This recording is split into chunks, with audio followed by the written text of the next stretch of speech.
Chris, how is your pee break? My pee break. They might flash you undetected. Random, baby. Yeah. Well, thanks for having me. Quite an intro. Let's address the elephant in the room. That's not the elephant in the room. There's no elephant. Nobody cares. I too am a thought criminal. Good. Well, I like you already. Does this look like a girl who's joking around? No. But how much do you actually understand money? Especially the new wave. Beauty or intelligence? When you unleash both, it is men's kryptonite. Welcome to Talk to Me, Taylor. Whoa, what is up, everybody? Yeah, it's funny. I didn't expect to see you here in my living room. I thought, you know what? This is a little impromptu sesh, so I'm going to quite literally bring you into my home.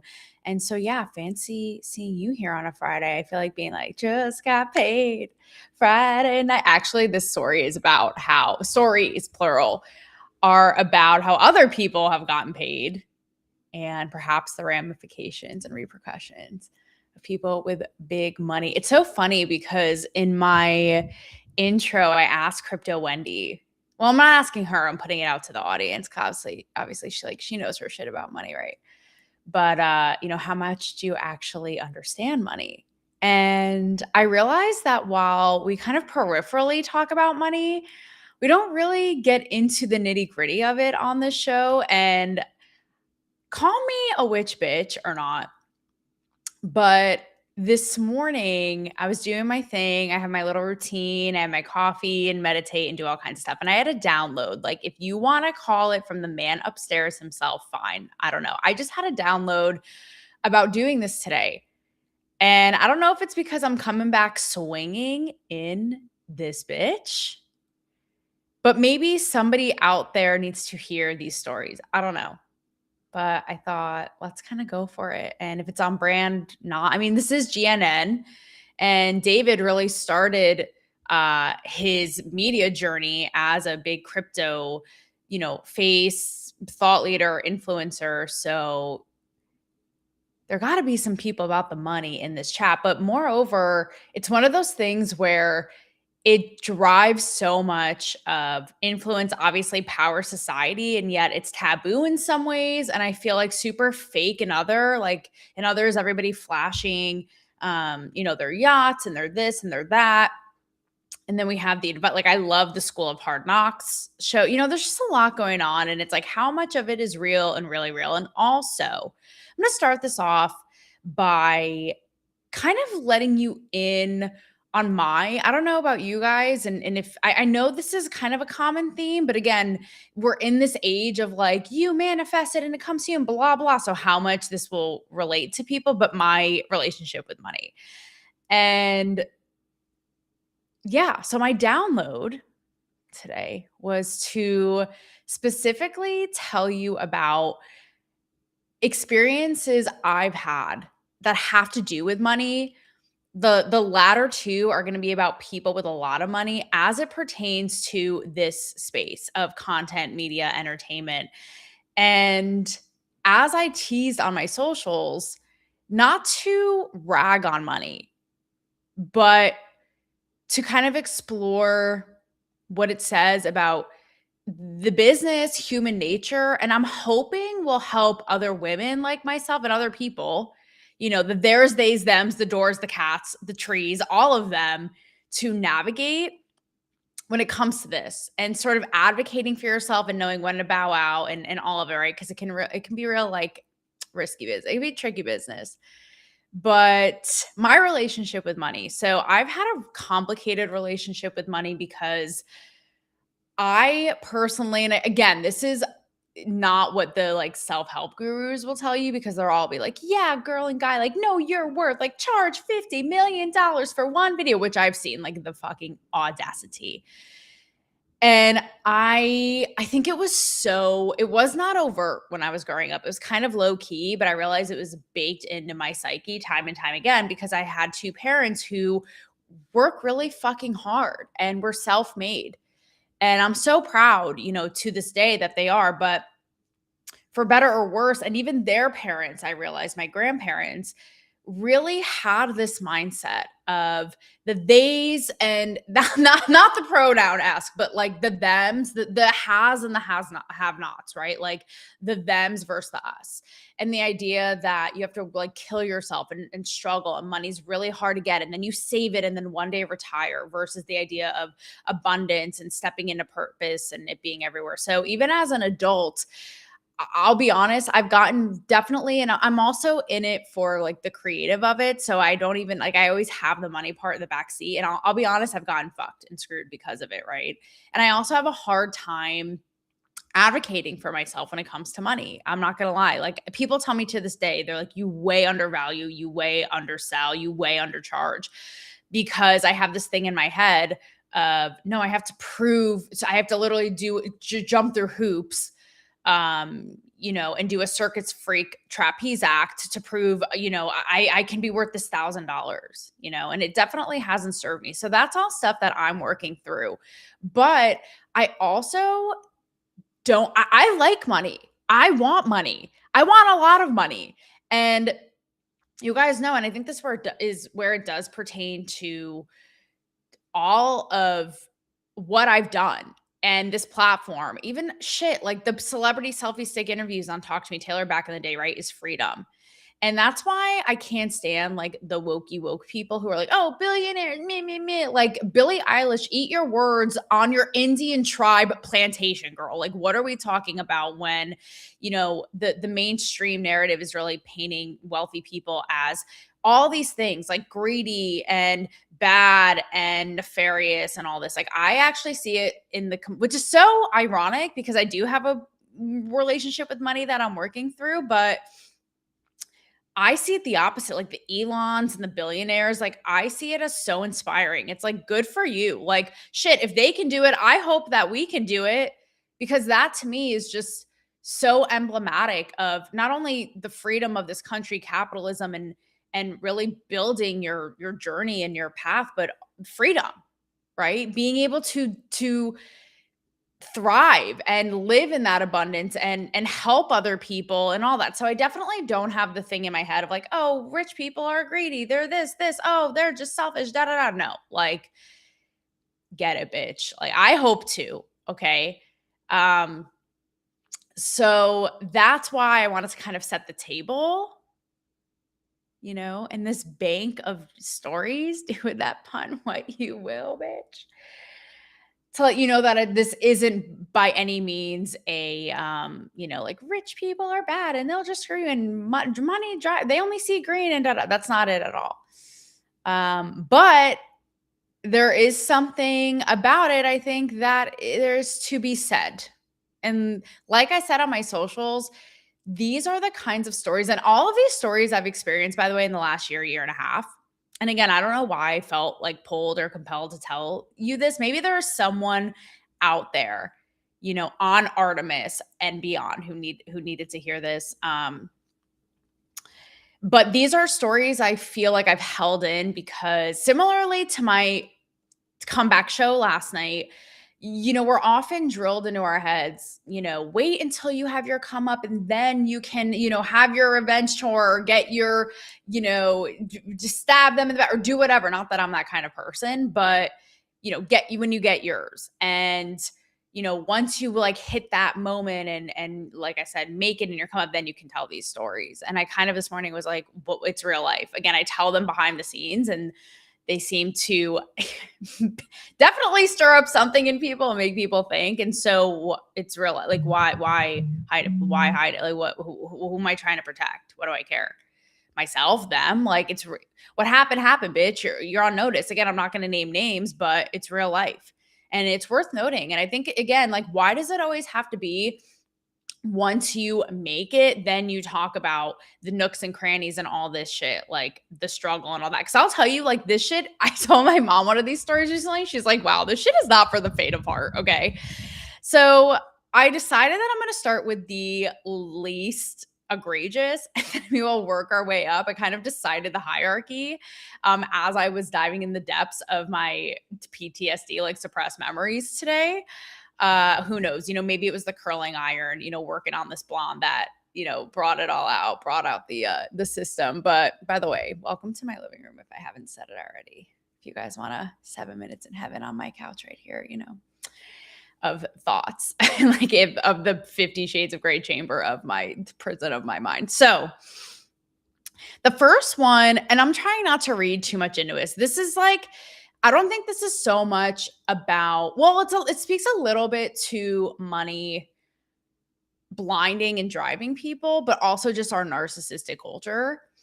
But to take you back, okay, so there's this person who I met eons ago, like 10, no, maybe not 10 years ago, whatever, when I was in LA. I actually met this person through Rob, my fiance, and we had done stuff together in LA. We had done different shows, different shoots. In fact, I think this person actually came into the Talk to Me Taylor chat at one point. Actually, I don't think, I know, whatever. I was trying to be mysterious about it, but they did. So I know this person, right? We'd been following each other to a point where it wasn't just like acquaintances. Like we weren't best friends braiding each other's hair at Girl Scouts, but whatever. If I needed to pick up the phone and call this person, I did. Case in point. So these years go by, and every now and then just like touching base, seeing the sitch, whatever, seeing what they're up to. And so this is maybe like 2-3 months ago. I see a video that they did come across my feed, and I was like, this is actually really funny. So I called them and I had a whole conversation with them about, as you guys may know, a project that's really near and dear to my heart around one of these AI companies. And again, building out tools for you, right? To make your lives and your real lives better, more seamless, more experiential, all this. And like, really, it's a passion project and being at the ground level with developers. And why, doing it, especially because people are so skittish about AI, why I'm doing it to make it more accessible, relatable, not scary, right? So at the end of the day, again, you have that freedom, that power, and control it, not the other way around. So basically, I call this person up. I say, I caught one of your video. Here's what I'm doing. I would love for you to be a part of it, and I'll pay you X amount, right? To do, your own video and your own voice, your own brand that feels like you, and how you incorporated this. Like, it's such a win-win. It would help me out and help you out, right? And they're basically like, okay, yeah, like I'm in, I'll get back to you. Just give me more details. I send examples of content I've done around it, my own style. And basically it seems like it's home free, like it's going to happen. And again, if you're in this business or even not, it's like help a friend out, help each other out. Like, why not? So that's why, to me, again, I don't mean to seem like, I don't know if this is like a woman thing, but being like in your feels about it a little bit too much and like reading into it, but whatever, that's what we do. It's called estrogen. We get a little emotional, whatever. It's what sets us apart from men, in that we can think clearly because we actually have, the wherewithal to not be robots and so methodical. And, we think the real clarity here of like human emotion. No, but I end up never hearing from them. So I touch base, and they're kind of like having a slow burn come up, but I see it happening. This is all in the matter of a couple days. And they get back to me and they're like, hey, I'm getting paid now like $2,000 for one video. Okay. That, again, maybe this is when I first heard this, my jaw was on the floor. I was like, and when you see the type of content, I'm not knocking it, but you're like, for that. And again, I don't know if this, and I thought this at the time, maybe this is just like my weird thing with money and my attachment to money. But in my mind, I'm like, the quadruple back handsprings I've done for like $50, never mind like a 1-minute video about an inanimate object for $2,000. Like, my brain was like, the limit does not, like, cannot compute, right? Malfunctioning. But I digress. So they're like, listen, I'm getting paid now by these companies, if you will, $2,000 per video. So, and I think I had offered, they said 1,500 to 2,000 per video. And I had offered, I think out of the gate, 500 or something I think for a video is pretty good, but hey, what do I know? So I come back and I say, okay, how about if we raise it to 1,000? I know it's not 1,500, it's 500 short, but what do you say? And again, I'm hoping that there's a little bit of like a pull because this is a personal project. Again, I explained the whole thing, all this. So willing to double the price, go in all to have them on board. Never hear from them. So that to me is just kind of shitty. And then that's, again, an example of money talking. But the twist of the story is, okay, so again, offered a cool business opportunity, one that was, I thought, a good deal. And again, that I had kind of, and that's okay. Like if no was no, then just say that. It's fine. Not everything has to be a yes. Not everyone has to be, trust me, I know not everyone has to be aboard on your project. But I can't stand, I don't know about you guys, like I can't stand when people just ghost or don't respond. Like I think that it is so rude and inconsiderate. Like, what is this, Betty? Like, get on your shit. You have no excuse. Like, are you a secretary from the 50s that suddenly like you don't know how to use a typewriter? Like, no, absolutely not. I'm so responsive. I expect the same thing in return. So I hate that. But never responded, ghosted. Again, because there were personal ties, I was just turned off by that. But this person ends up like blowing up in a matter of like 2 months. Okay. And I get a DM out of the blue from this person asking me for help with something.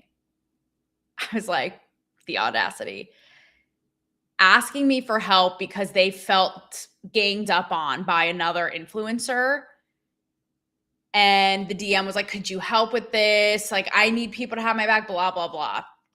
And so I said to Rob, what do I be petty Betty? Do I say, what I offered you a bit, something to be part of an initiative I was doing, offered to double the price that you couldn't get back to me, but now you need help and you're calling in, talk to me, Taylor's DMs in my little mailbox, like giving me some sugar like my neighbor suddenly. What is this? And I really grappled with that. I was like, do I give a little dig back? And Rob said to me, he's like, Taylor, just be the bigger person. Just don't even respond. It's like, or like pull a them, which is, again, it's so foreign to me because I was like, no, I have to, like, I'll start twitching. I have to respond. And I just didn't respond. So it felt a little, again, foreign because it's not who I am, but I just thought that was shitty. So again, I think that is more so a tale of a person like on the come up, and suddenly when they just act how they do, like it just be like that, right? Suddenly it's like, oh, now there's notoriety and eyeballs and money and just like that. So I just think that that's shitty. And I would hope, regardless of what happens here, to not exhibit that kind of behavior, because sweetie, like that shit is millennial social media narcissism at its finest with a capital F. So, okay, the next story is, but raise your hand. Can I get a vibe check? Was I being a little, I don't want to say over dramatic, but was I in my feels a little bit too much, or was that shitty? I don't know. You guys, again, what you tell me, what do I know here in my living room on a Friday? So, okay, the next story, this is wild. And this is where, again, I don't want to fall victim into the mindset of people who have money are just assholes, because trust me, like with this story and the one I'm going to finish this off with, I have, and I don't know what this says about me and patterns that I have to break around value and worth and money, but being in the, like, people with money having you by the balls and like having to bend at the knee for them. And that's these next two situations where it's made me be like, what is with these people, with money, thinking that they just fucking rule the world, and it being a real turnoff, right? And something I've thought about with both of these stories is they say that money is like alcohol. It just makes you more of who you are. So telling these stories to friends, family, I'm thinking like, are these people just already assholes and money just makes them more of that? Because I know people with money who are such good people, right? So I know that it's not a one size fits all, but I got to say, like, these things, maybe it is like the alcohol thing. It's like you just have an inflated sense of ego. It's like, yeah, I'll fucking take you out in a street fight. Yeah, you look at my girl, da-da. Same thing with money.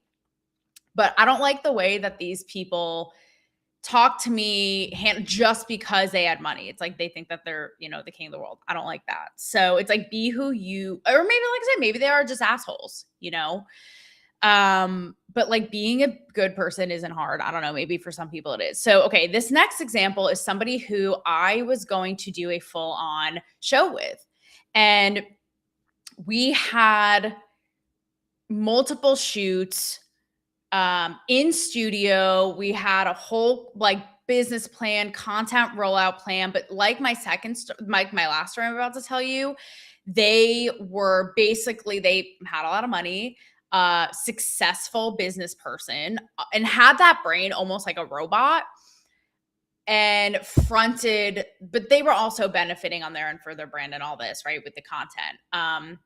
But fronted the cost of the studio and all this, right? So again, inherently having the upper hand. So we start rolling out, teasers and content and all this. And then, so it's all good in the hood. Okay.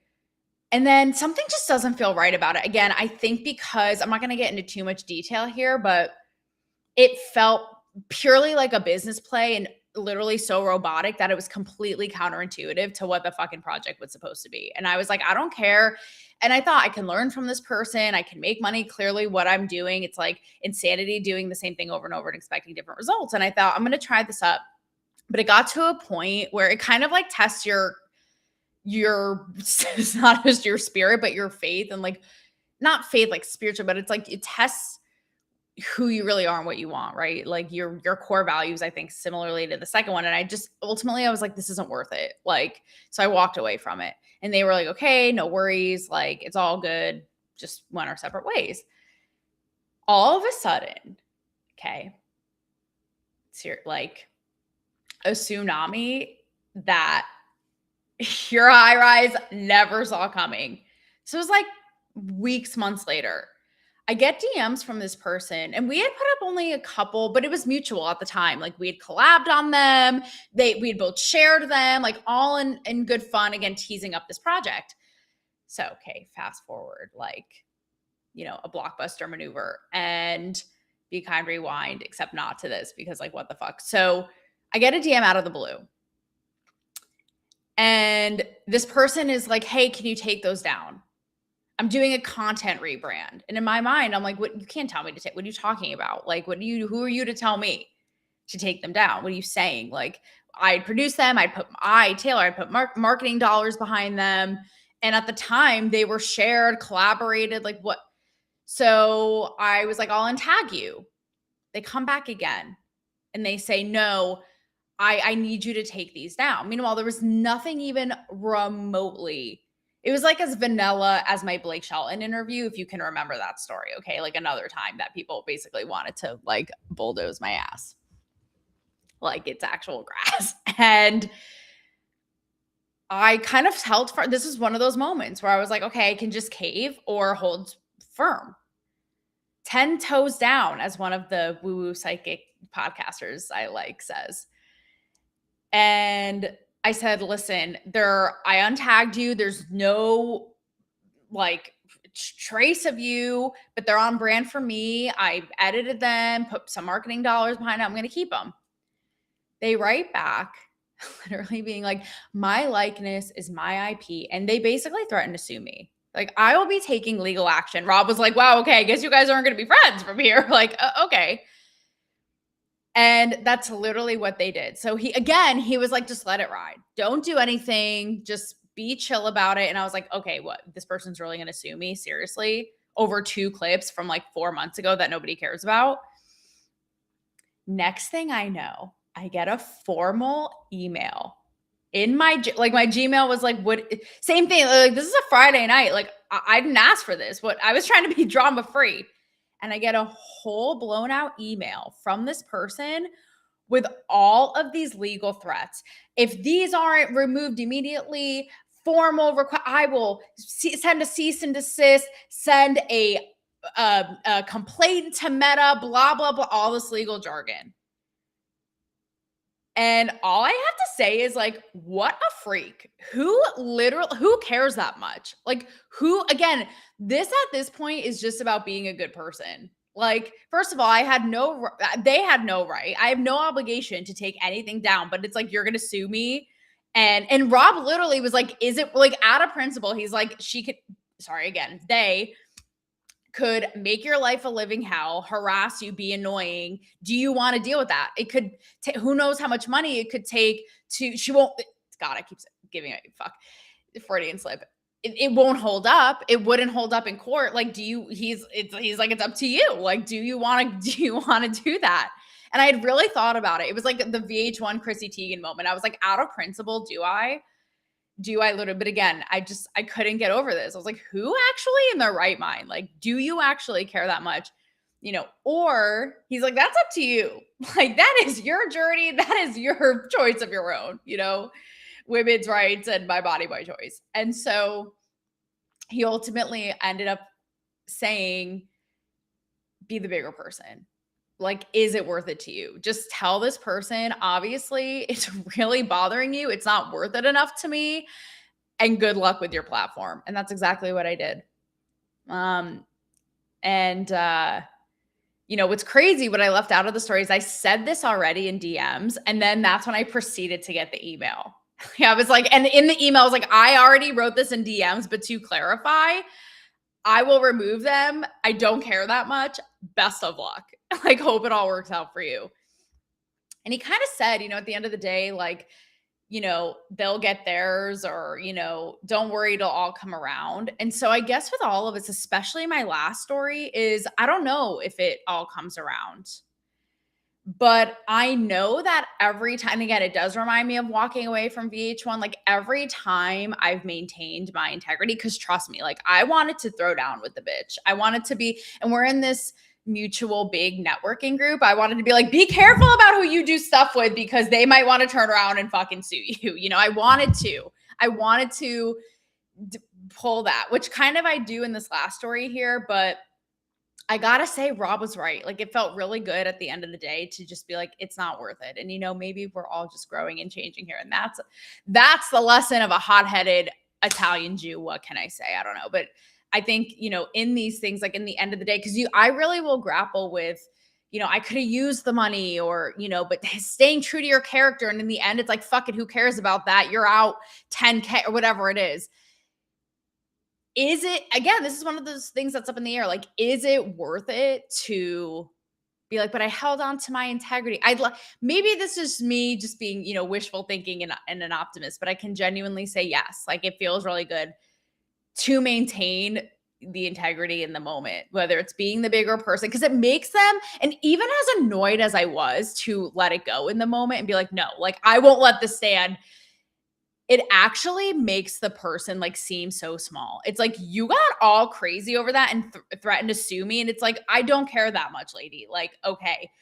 Versus them having all the power, right? But again, similarly to this last one here, like the big kahuna, it just really grinds my gears that because they have money, they inherently think they have the upper hand. And it's why I've always said, like, I never want to depend on people with money again, and how it kind of like keeps happening. So again, I don't know what that says about me, but I don't like that, the idea of like that pattern of just like thinking they can do whatever. And because, and the truth is, like, they did put the money into it. And so, but it's like, at the end of the day, like, so what? I don't know, whatever. So this brings me to my last one. Okay.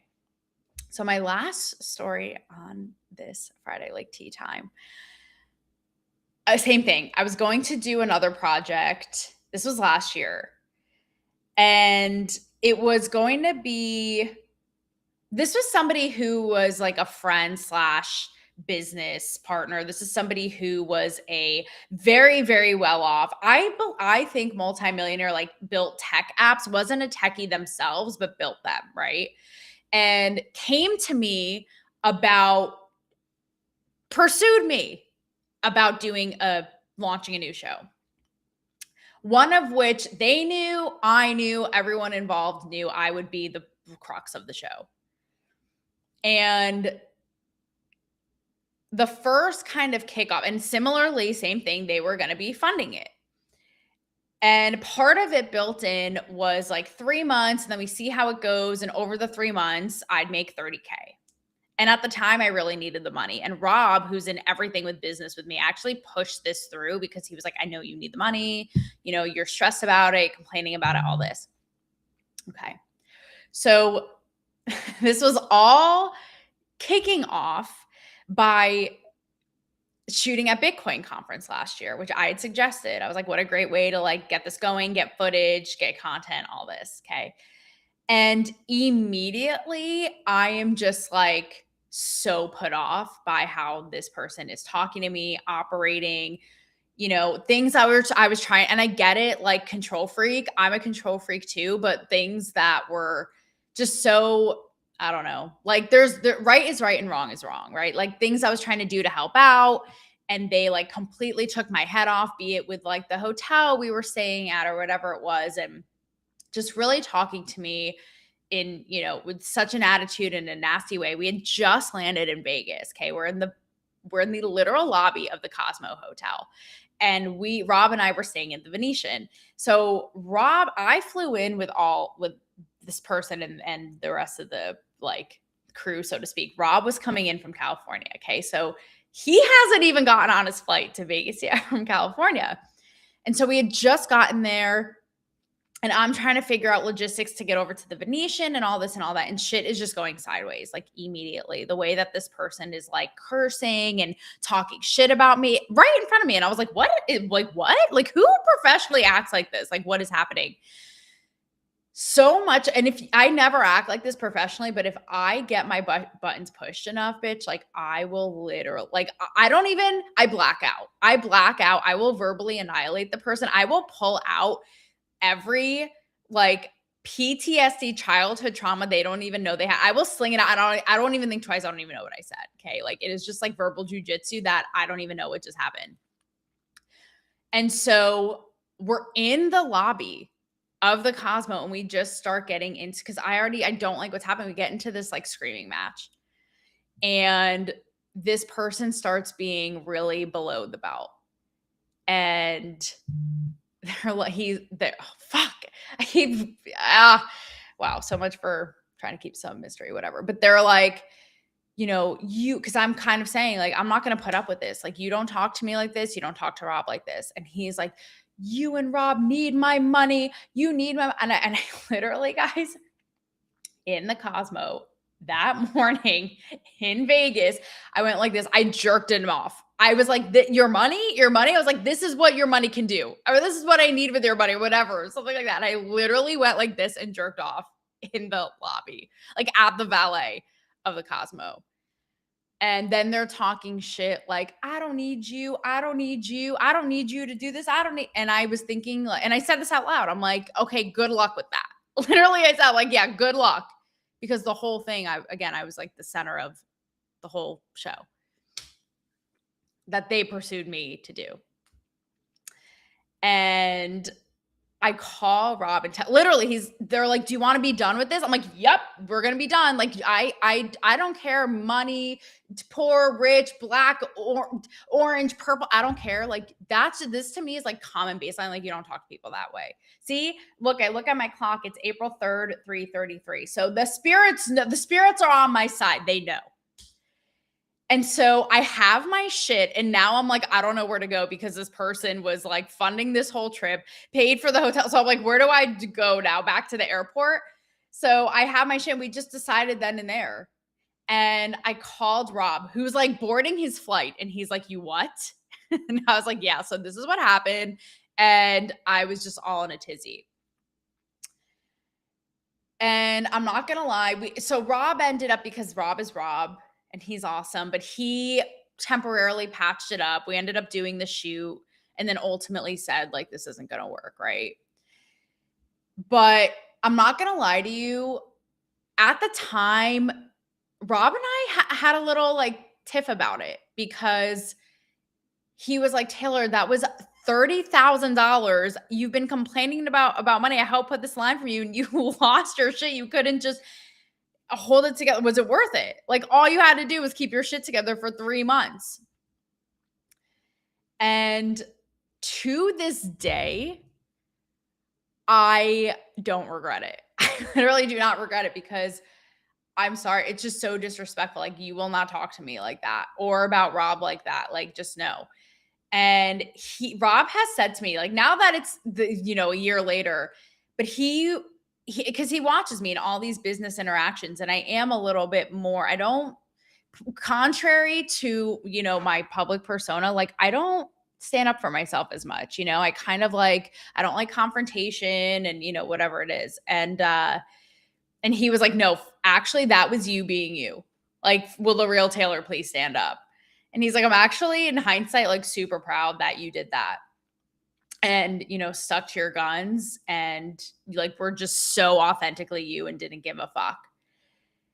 And so I'm trying to channel that more in real life, obviously. But I told the story recently to somebody else. And where I have clarity and where I don't, to wrap this up today, is where I don't have clarity, I'll start with, is to this day, I don't know. When I told a friend recently who does a lot in like tech and events and all this, he said, it'll come back around to you. Don't worry. And I always told myself that, the woo-woo people tell you that too. They're like, if you send clear signals to the universe, it'll hear you. And if you turn things down or low pay or bad people or this or that, it'll reward you with the good. And I'm like, I'll tell you what, bitch, I check every day. I don't have $30,000 magically in my account.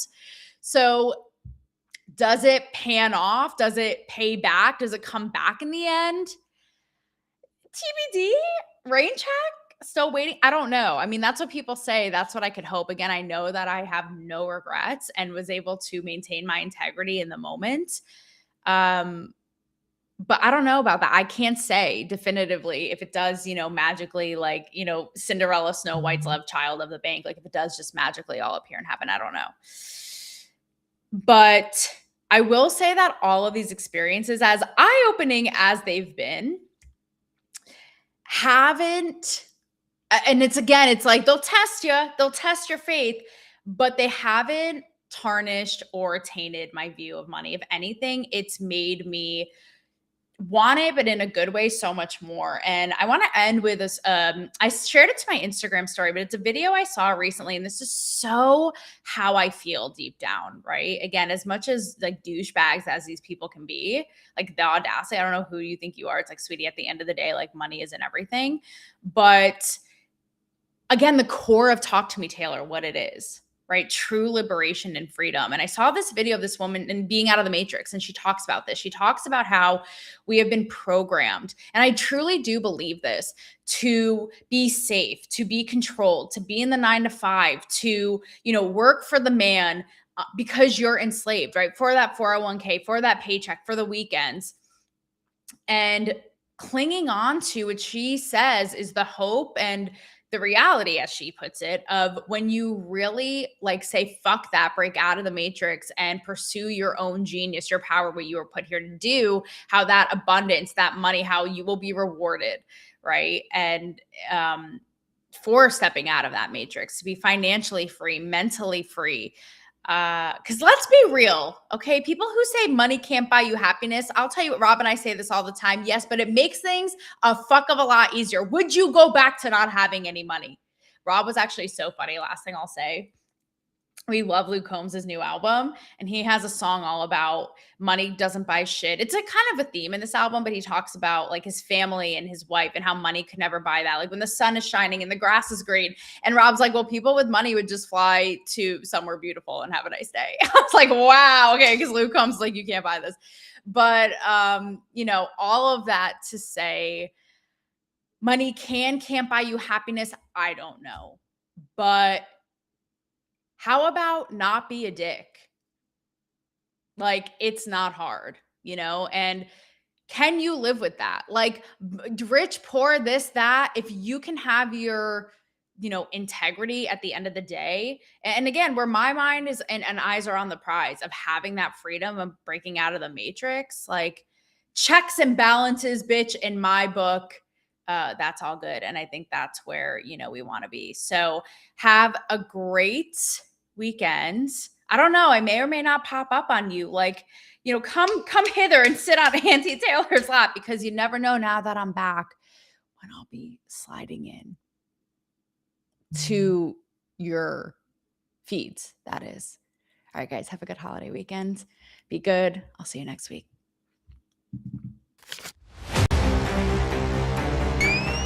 Chris, how was your pee break? My pee break? They might flash you undetected. Random, baby. Yeah. Well, thanks for having me. Quite an intro. Let's Let's address the elephant in the room. That's not the elephant in the room. There's no elephant. Nobody cares. I too am a thought criminal. Good. Well, I like you already. Does this look like a girl who's joking around? Messing around? But how much do you actually understand money? Especially the new wave. Beauty or intelligence? When you unleash both, it is men's kryptonite. Welcome to Talk to Me, Taylor.